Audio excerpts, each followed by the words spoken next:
मह सर्वे सुखाकरो हितिकरो धर्मं बुधासि निवते धर्मेणैव समाप्यते शिवसुखं धर्माय तस्मै नमः।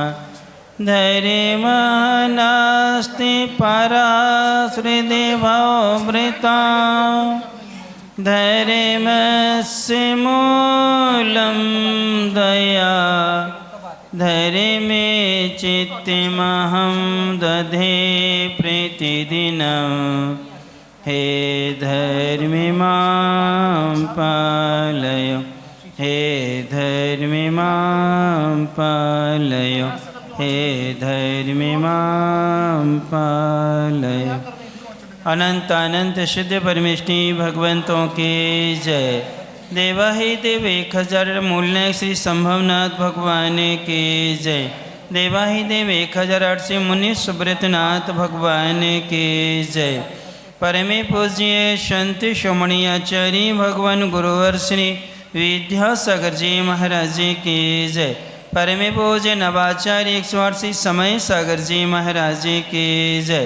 परमे पूज्य ज्येष्ठ निर्यापक श्रवण पूज्य मुनि श्री युगसागर जी नियम सागर जी सुधा सही समतो सागर आदि समस्त निर्यापक मुनिराजों की जय। परमे पूज्य मुनिवर 108 श्री अजित सागर जी महाराज जी की जय।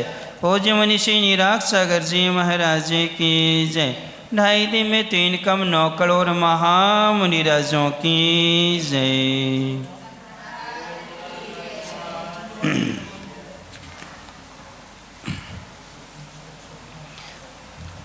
दर्शनीय बंधुओं, लगता है 10 दिन में बहुत कुछ कर लिया है ना, इसलिए सब विश्राम कर रहे हैं ना। एक बहुत अच्छी बात प्रश्नोत्तर श्रावकाचार्य में पढ़ने को मिली थी। उन्होंने उसमें क्रम बनाया है, सुख पुण्य से मिला करता है। 7 प्रकार के लौकिक सुख होते हैं और ये 7 प्रकार के लौकिक सुख जो हैं पुण्य प्रकृतियाँ जो होती हैं उन पुण्य के उदय से क्या है मिला करते हैं। और फिर दिया है पुण्य का संचय जो होता है वो धर्म से होता है। किससे होता है? धर्म से होता है। अब यहाँ पर हमें विचार करना है कि हमने पूर्व में धर्म किया था, उससे हमने पुण्य का संचय किया हुआ था, उसे पुण्य की उदय से आज हमारे लिए संपूर्ण अनुकूल सामग्री की क्या हुई है? प्राप्ति हुई है। उच्च कुल हमें मिला है, निरोग शरीर मिला है और साथ साथ में धन संपदा भी मिली है, जिन बिंब जिनालय भी अपन सबको मिले हैं और आपकी आज्ञा में चलने वाला आपको परिवार भी क्या है मिल गया है। ये 7 लौकिक सुख किसके उदय से मिलते हैं? पुण्य के उदय से। और पुण्य किससे मिलता है हमारे लिए? धर्म करने से। अब हमें वर्तमान में एक उदाहरण से अपन समझ लेते हैं, जो उदाहरण वहाँ आचार्य भगवान ने दिया है कि जो पुण्य जो है गाय के समान है। पुण्य क्या है? गाय के समान है। और सुख जो है वह दूध के समान है। सुख किसके समान है? दूध के समान है। यानी गाय से हमें क्या मिलता है? दूध मिलता है। अब गाय दूध कब देगी? जब क्या करेगी? वो खाएगी तभी तो क्या करेगी? दूध देगी। यदि खाएगी नहीं तो वो दूध देने वाली नहीं है। उन्होंने उदाहरण दिया है कि जैसे गाय तो कहने ये जिनालय जिन बिंब और हमारे लिए गुरु महाराज वीतरागी देव शास्त्र गुरु गाय के समान पुण्यवान हैं। ये किसके समान है? गाय के समान पुण्यवान है। और अब हमें चाहिए सुख, तो गाय से क्या मिलेगा? दूध मिलेगा। तो दूध किसके समान है? सुख के समान है। अब हमारे लिए ये ध्यान में रखना है, और जब तक गाय को हम खिलाएंगे नहीं, यानी धर्म आचरण जब तक नहीं करेंगे तब तक क्या हमें सुख मिलेगा? क्या पुण्य की चिंता हमें करनी नहीं है, हमें चाहिए सुख। और सुख तब मिलेगा जब हम धर्माचरण करेंगे। धर्माचरण जो हुआ करता है वह बारिश की समान नहीं होता है, श्रावण माह की बारिश के समान धर्म नहीं होता है। धर्म जो होता है वो ऑक्सीजन के समान हुआ करता है। ऑक्सीजन हमें भले दिखाई नहीं देती है, लेकिन वह अपने अस्तित्व को निरंतर बनाए रखती है। अच्छा ये बताओ, ऑक्सीजन अपन लेते हैं तो हम लेते हैं तब मिलती है या हम जब देते हैं तब मिलती है?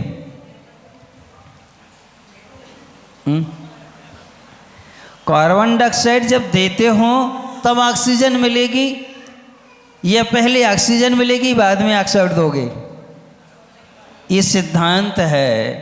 जब तक तुम कार्बन डाइऑक्साइड छोड़ोगे नहीं, जब तक तुम वहाँ दोगे नहीं, क्योंकि संपूर्ण वनस्पति का आधार यदि कोई है तो वो है कार्बन डाइऑक्साइड।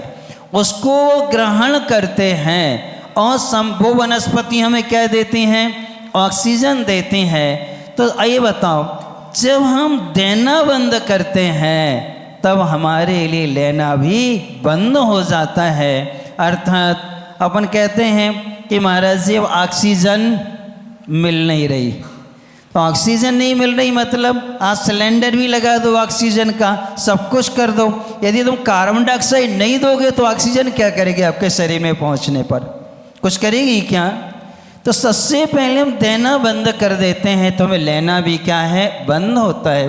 ठीक इसी प्रकार से जब हम गाय को खिलाएंगे पिलाएंगे नहीं, उसकी हम केयर नहीं करेंगे, उसकी देखरेख नहीं करेंगे, तो क्या फिर हमारे लिए सुखरूपी दूध मिलेगा? क्या नहीं मिलेगा। इसलिए यदि हमें सुख को बनाए रखना है, सुख को यदि हमें निरंतर चाहिए, तो हमें पुण्य को सुरक्षित रखना होगा। किसको सुरक्षित रखना होगा? पुण्य को सुरक्षित रखना होगा, क्योंकि पुण्य को खर्च करने के साधन सबसे ज़्यादा है। किसको? पुण्य को खर्च करने के साधन सबसे ज़्यादा है, लेकिन पुण्य को संचय करने के साधन सीमित हैं। क्या है? सीमित है। यानी कि सुबह से लेकर के आपके जो दो पुरुषार्थ हैं, आर्थिक पुरुषार्थ और काम पुरुषार्थ, ये दोनों पुरुषार्थ पुण्य को क्या करने वाले हैं? खर्च करने वाले हैं। इनसे कभी पुण्य संचय नहीं होता है, इनसे हमारा पुण्य क्या होता है? खर्च ही खर्च होता जाता है। लेकिन एक धार्मिक पुरुषार्थ ऐसा पुरुषार्थ है जो पुण्य में क्या करता है? वृद्धि करता है और पुण्य को सुरक्षित भी रखता है। धर्म के 4 भेद आचार्य भगवंतों ने किए हैं। सबसे पहले वस्तु का स्वभाव धर्म है। दूसरा, उत्तम क्षमादि लक्षण को भी धर्म में कहा है। तीसरा, चारित्र खलु धम्मो, चारित्र को भी क्या है? धर्म में कहा है। फिर चौथा क्या है? धम्मो दया विशुद्धो, और दया से जो विशुद्ध होता है वह भी क्या कहलाता है? धर्म कहलाता है। ये 4 धर्म हैं। इन 4 में से वस्तु का स्वभाव जो धर्म है वो साध्य है। वो क्या है? साध्य है। उत्तम क्षमादि जो है ये साधन है, चारित्र भी साधन है और दया भी क्या है? साधन है। ये 3 साधन बनते हैं उस स्वभाव को पाने के लिए। अर्थात जब तक हम साधन को नहीं अपनाएंगे तो हमें साध्य की कभी प्राप्ति नहीं होती है, क्योंकि साधन के बगैर साध्य की कभी प्राप्ति नहीं होती है। और साधन जो हुआ करता है वह सबकी दृष्टि में भी दिखाई देता है, लेकिन साध्य कभी दिखाई नहीं देता। वो अदृश्य है, लक्ष्य के रूप में रहता है। इसलिए हमारे लिए जो हमारी लक्ष्य संभावना है उसको पाने के लिए जो हमारे पास में प्रत्यक्ष है, जो हमें दिखाई दे रहा है, उसके प्रति हमें अपना समर्पण बनाना होगा, उसके प्रति हमें अपनी आस्था और श्रद्धा बनानी होगी, तब कहीं हमें उसका क्या होता है, लाभ मिला करता है।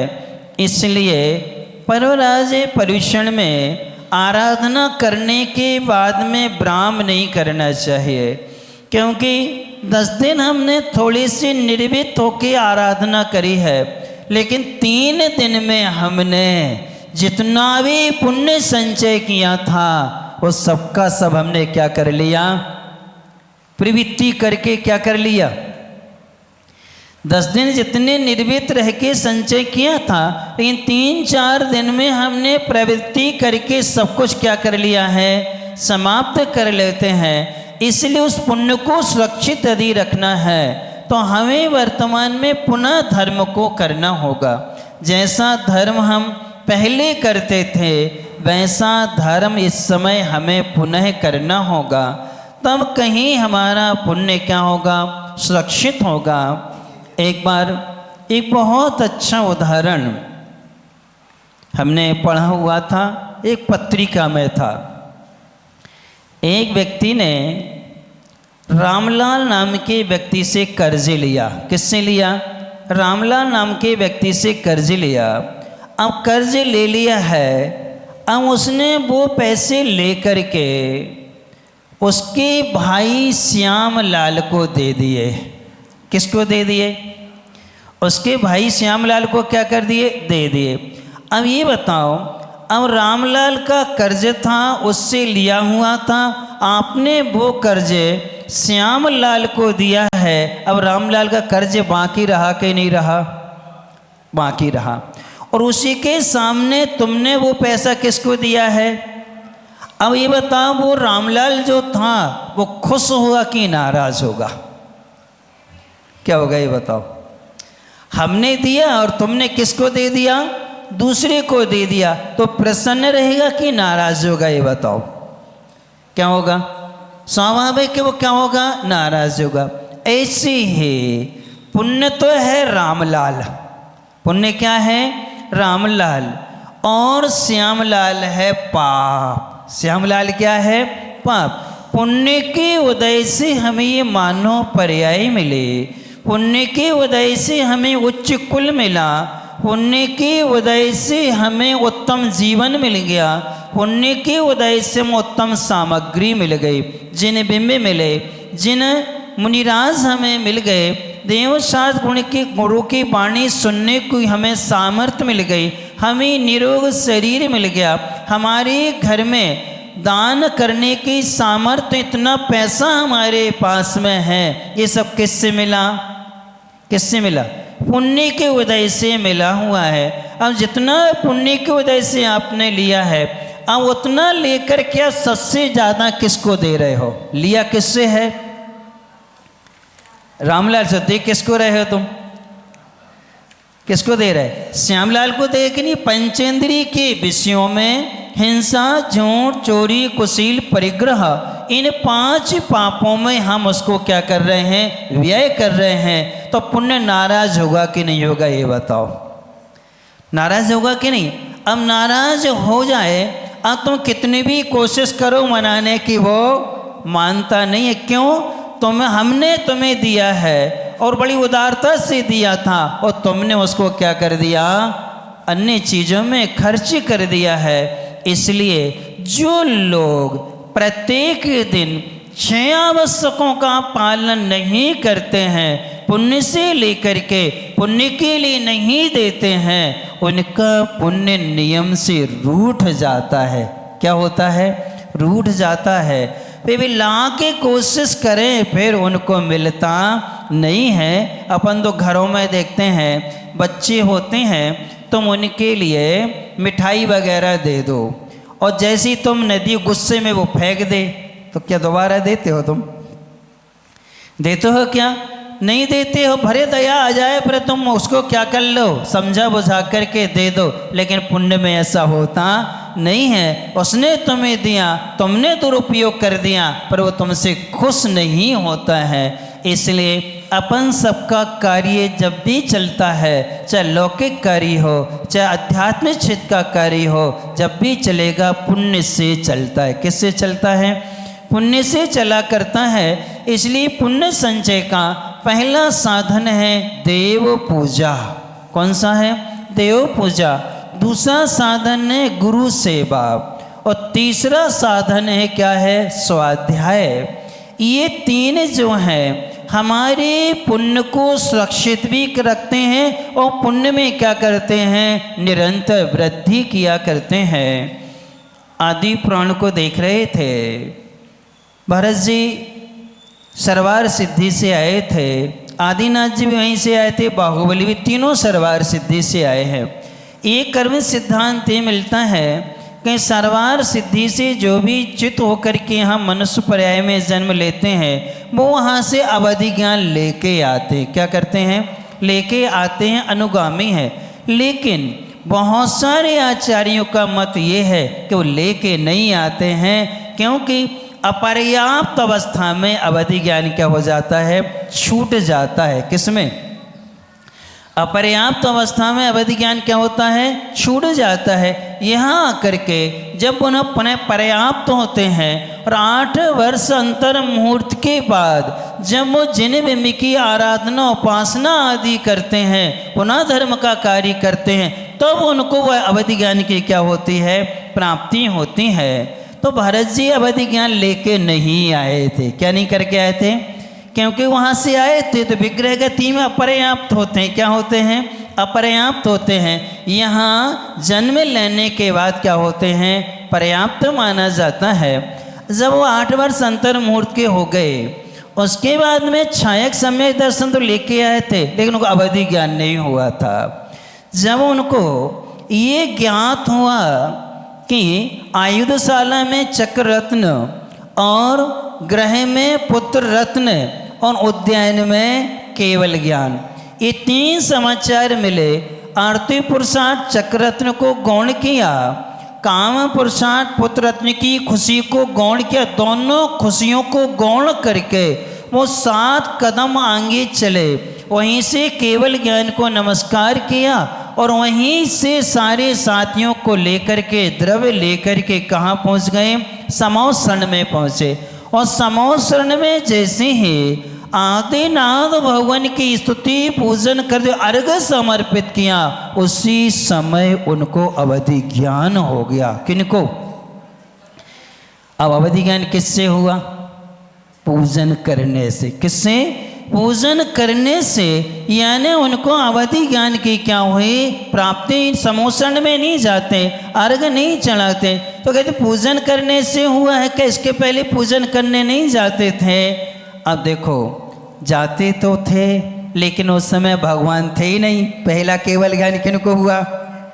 और जिनको पहले केवल ज्ञान हुआ था, अंतर मुहूर्त में मोक्ष भी चले गए थे, इन्हीं के पुत्र थे, वो पहले ही मोक्ष चले गए अंतर मुहूर्त में। इसलिए उन्होंने वहीं पूजन करने का सौभाग्य प्राप्त किया। और नवदा भक्ति करने का सौभाग्य भी भरत जी को नहीं मिला था कि नवदा भक्ति में क्या कर लेते? पूजन कर लेते। वो तो श्रेयांश जी को मिला था, सोम को मिला था, जो बाहुबली के क्या थे? पुत्र थे। किनके पुत्र थे? महापुराण में देखिए, बाहुबली के क्या थे? वो पुत्र थे। उनको वो क्या मिला है? सौभाग्य मिला है। इससे सिद्ध होता है कि जिनेंद्र भगवान की निर्मल परिणामों से, अच्छे भावों से जब हम पूजन करते हैं तो पूजन करने से अवधि ज्ञान की भी क्या होती है? प्राप्ति होती है। अब इसके बाद में दूसरे नंबर पर आता गुरु सेवा। गुरु सेवा करने से भी अवधि ज्ञान भी प्राप्त होता है। अवधि ज्ञान के साथ साथ में सारे कर्मों का क्षय भी होता है। कर्म क्षय के साथ साथ में सम्यक दर्शन की भी क्या होती है? प्राप्ति होती है। क्या करने से? गुरु सेवा करने से। किनको मिला ऐसा सौभाग्य? जिनको सम्यक दर्शन भी हुआ है और अवधि ज्ञान की भी प्राप्ति हुई है। तो आप महापुराण में देखें, चंदन वाला एक कन्या थी जो सेठ जी के यहाँ पर आई थी। सेठ जी उसे पुत्री बना करके लाए थे। पूर्वी कर्म का ऐसा उदय था कि सेठ और सेठानी जो थी, सेठानी को चंदन वाला का 8 भाव से विरोध चल रहा था। बैर कितने भाव से? पूर्व भाव में ये नंद भौजाई थी। कौन? चंदन वाला और सुभद्रा सेठानी। अब वो चलते चलते भाग्य से वो चंदन वाला उसी घर में आ गई। और जब उस घर में आई तो सेठानी ने ईर्षा के वशीभूत होकर उसके साथ में दुर्व्यवहार किया। क्या किया? दुर्व्यवहार किया। यहाँ तक कि धर्म करने पर प्रतिबंध लगा दिया। पैर में बेड़ियों से क्या है जकड़ दिया ताकि महल के बाहर न जा पाए। ऐसी परिस्थिति में चंदन वाला ने अपने कर्तव्य का निर्वाह किया। और जब ज्ञात हुआ बाहर से आवाज़ आ रही थी नमोस्तु नमोस्तु की, तो उसके भीतर भी छटपटाहट हुई कि देखो सब लोग अपनी अपनी गुरु सेवा करें, गुरु उपासना कर रहे हैं और हम कैसी परिस्थिति में पड़े हुए हैं। जो धर्मात्मा होते हैं, कर्तव्य निष्ठ होते हैं, उनके भीतर ये छटपटाहट होती है। आप लोगों को हो या ना हो ये कोई भरोसा नहीं है। आप लोग को आजू बाजू चौका लगे हो, नमोस्तु नमोस्तु की आवाज़ आ रही हो और आप भोजन कर रहे हैं उस समय, तो आपको कैसा लगता है? आपको अपने आप पर गिलानी आती कि देखो वो कितने अच्छे से कर्तव्य करके गुरु की सेवा कर, और एक हम देखो सब कुछ होने के बाद आज हम ये कार्य नहीं कर पा रहे हैं। लेकिन उसके लिए गिलानी हुई और गिलानी होने के पश्चात उसने कहा मैं तो अपने कर्तव्य का निर्वाह करूँगी। और कर्तव्य का निर्वाह करके आगे बढ़ गई, दरवाजे तक पहुँची और उसने नमोस्तु नमोस्तु अत्र अत्र तिष्ठ तिष्ठ बोलते हुए वहाँ उनका अवलोकन किया। महाराज आए, कैसी परिस्थिति कि मैं बाहर नहीं पहुँच पा रही हूँ। अपने कर्म की उदय पश्चात तब आँखों में से आंसू आए और उनका वही नियोग था। पलगाहन हुआ। जैसे ही वो खड़े होते हैं, देवों के द्वारा पंचाश्चर्य हो जाते हैं, सब बंधन खुल जाते हैं, सब कुछ बदल जाता है और वो नवदा भक्ति पूर्वक क्या कराती है? आहार कराती। उस आहार की प्रक्रिया को सुभद्रा सेठानी ने देखा। देख करके उसका मन बदल गया। ओहो, ये कितनी पुण्यशाली है, जो सौभाग्य मुझे अभी तक नहीं मिला। इस कन्या ने इस अवस्था में इस सौभाग्य को क्या कर लिया? प्राप्त कर लिया। बहुत बहुमान आया। और जब उसको अपनी गलती की फीलिंग होने लगी, अनुभूति होने लगी, तो उसने क्या कर लिया? तत्काल वो गई और जाते ही साथ में वहाँ पहुँच गई और महाराज तो आहार करके क्या है निकल गए। और जैसे ही महाराज गए, चंदन वाला के चरणों में झुकने लगी। कौन? कि बेटा मुझे क्या कर देना, क्षमा कर देना, मुझसे बहुत बड़ी भूल हुई, मैं तुम्हें समझ नहीं पाई। जैसे ये फीलिंग हुई उसको और उसने जैसे ही वहाँ झुकने के लिए हुई, तत्काल चंदन वाला ने अपनी माँ को संभाल लिया और संभालते कहती है नहीं माँ, तुमने गलती नहीं की, तुमने तो बहुत अच्छा किया। यदि तुम ऐसा नहीं करते तो ये सौभाग्य भी हमें नहीं मिलता। तो चंदन वाला अपनी गलती स्वीकार करती है, सेठानी अपनी गलती स्वीकार करती हैं और दोनों ने अपनी गलती को स्वीकार कर लिया।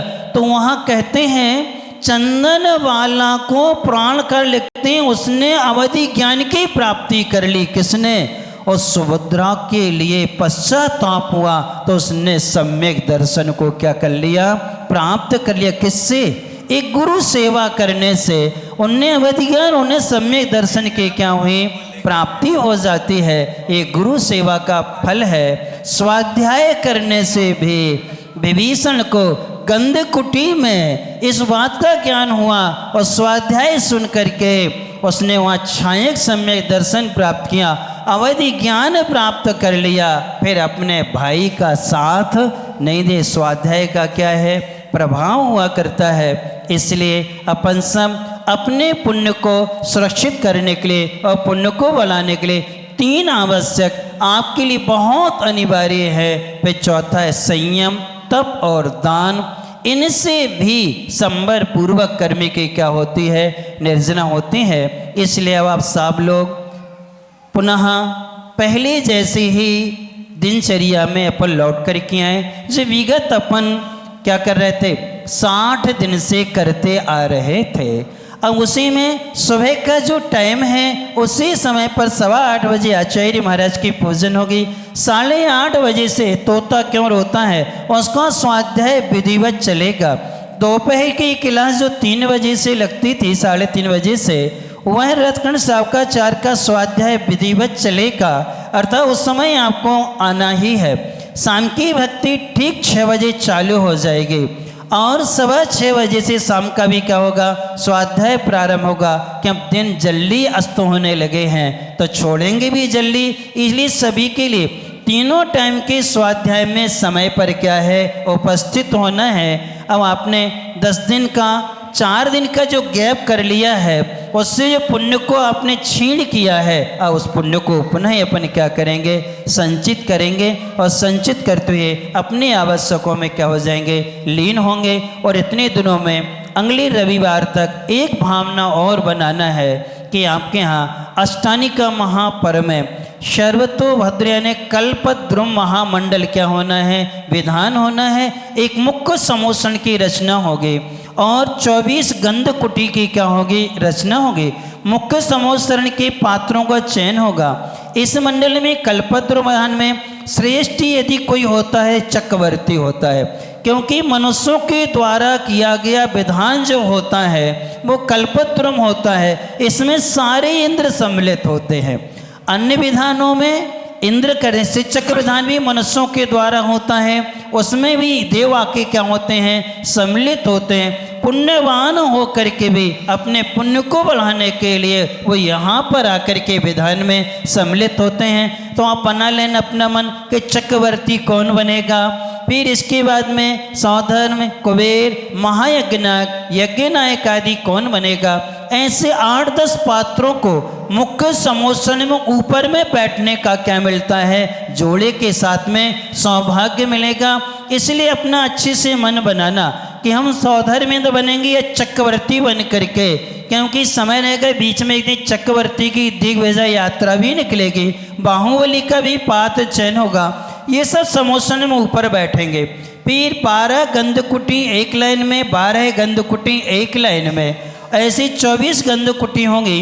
एक गंधकुटी में 6 लोग आराम से बैठ के क्या कर सकते हैं, पूजन आराधना कर सकते हैं। इसलिए जिसका जिस क्रम में नाम आएगा उसी क्रम में उसको क्या मिलेगी, गंधकुटी। 1 नंबर, 2 नंबर, 3 नंबर, 4 नंबर, 5, 6, 7, 8, 9, 10 ऐसे क्या मिलेंगे। आप एक लाइन के नहीं मिलेंगे, एक को इस साइड था, 2 नंबर इस साइड, 3 ऐसा, फिर 4 ऐसा, ऐसे आपको नंबर दिए जाएंगे। आप उसी क्रम में अपने अपने नाम अभी से लिखाना क्या कर दें। 24 ही गंधकुटी हैं, 24 परिवारों को ही लाभ मिलेगा। इसलिए ऐसे 24 परिवार अपना नाम आरक्षित करा लें। राशि भी बहुत कम रखी हुई है, वो आपको ज्ञात हो जाएगी मीटिंग वालों से। 29 तारीख को आपको ये ज्ञात हो जाएगी, अगला रविवार 29 तारीख को, उस दिन आपको ये ज्ञात हो जाएगा। इसलिए पात्र चयन करते हुए अपने पुण्य को सुरक्षित करना है, वृद्धि करना है। रामलाल से लिया है तो रामलाल को ही देना है, अब श्यामलाल को देना क्या करो, बंद करो। हमारा पुण्य सुरक्षित रहे, खुश रहे, जिससे हमें अगले भाव में निरंतर मिलता रहे। ऐसी मंगल भावना से बोले परमे पूज्य शांति श्रोणी आचार्य भगवान गुरुवर श्री विद्यासागर जी महाराज जी की जय। पूज्य मुनिवर श्री अजित सागर जी निराक्ष सागर जी महाराज जी की जय।